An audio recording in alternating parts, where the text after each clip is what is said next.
Some games are absolute masterpieces. Some games get played for over 10 years and are beloved by millions. But for every game that comes out, you get 3 choices as a game developer. 5% will choose, let's release it when it's completely finished from day one. 94% will choose, let's release it when it's mostly done and we'll fix it with updates.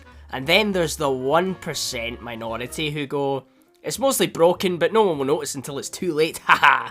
But look, it was over 2 years ago now since PlayStation ripped Cyberpunk off the PlayStation Store and told CD Projekt Red to fix it. And with a magic cocktail of money, embarrassment, and being served a hot plate full of guilt, CDPR found the motivation to undergo the impossible task. Try and fix Cyberpunk 2077. And when it released, I played Cyberpunk on base PS4, fired through it at 5 frames per second, completed the main quests somehow and got my £50 back from Sony. Even though it did not work, I was always thinking, I think there's a really good game buried underneath all these glitches and memes and things. So here we are, 2 years later, and now I have the PS5 and thought it was time to download Cyberpunk 2077 for the next generation and give it another go for £20. And it works! Oh! I want a fucking nation! Give us a like, subscribe, and let's get on with this review of Cyberpunk 2077. Spoiler warning, as I will mention some things here, so you have been warned. What a strange time to be alive. A very playable Cyberpunk 2077 exists in this world, and now with the vast majority of glitches out of the way, I can finally go through the game and see what's hidden away in this massive open world map. What Cyberpunk has going for it is that there is no other game out there like it.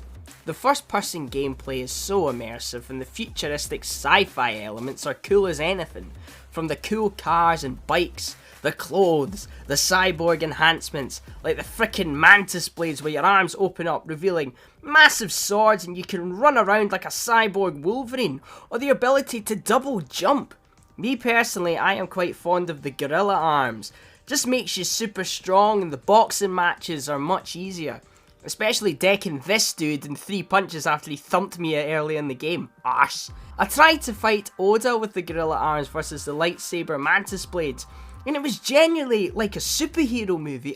I countered his first swipe and it all went in slow motion, but then I got sliced up, panicked and got a gun out for a bit. But I thought it looked pretty cool for a moment. On the second highest difficulty, I'm not that good. Speaking of the first person gameplay, I absolutely love the sex scenes. Oi! We told you not to talk about that. I like them. Shut up.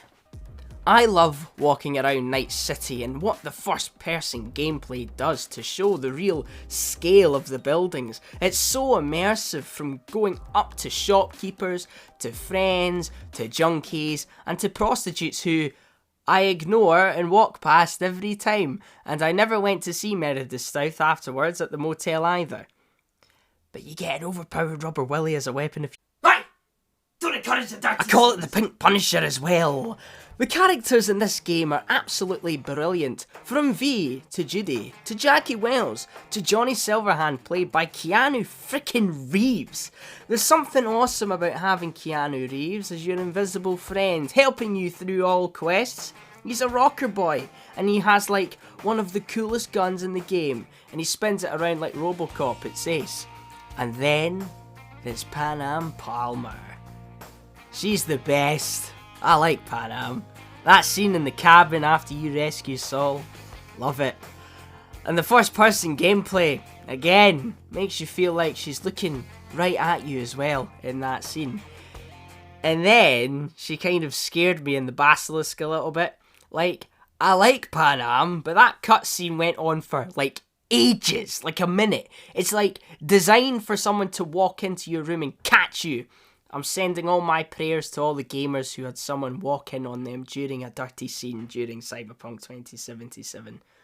It's not our fault. We're getting our £20 worth, okay? The story is very good. You are terminally ill with a strange microchip that puts a voice in your head, changing your personality and turning you into Keanu Reeves.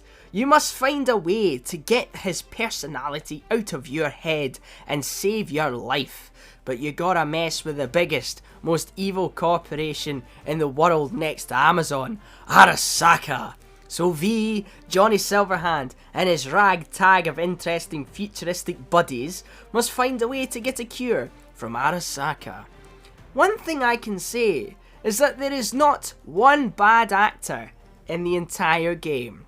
They are all so believable, and it again helps with the immersion. There's not a Teb from Horizon Zero Dawn here, gamers. I never forgot that day. All these years, I hope to see you again. You're never taken out of the world by an Assassin's Creed Valhalla level actor, and I mean the son of that king, whatever his name is. Here will be good. Let's fish for eel. Dale have relishes nettle soup cooked with eels fresh from the water. Everyone is believable, and it helps the story and the overall experience as a whole. Now, unlike some critics, I have tried the crafting, and it's great. I'm rubbish at crafting things, but I gave it a shot, and yes, it works. You can alter your character's appearance at the beginning and at any point throughout the game by simply visiting a Ripper dock or going home and looking in the mirror. I love fighting the cyber psychos as well.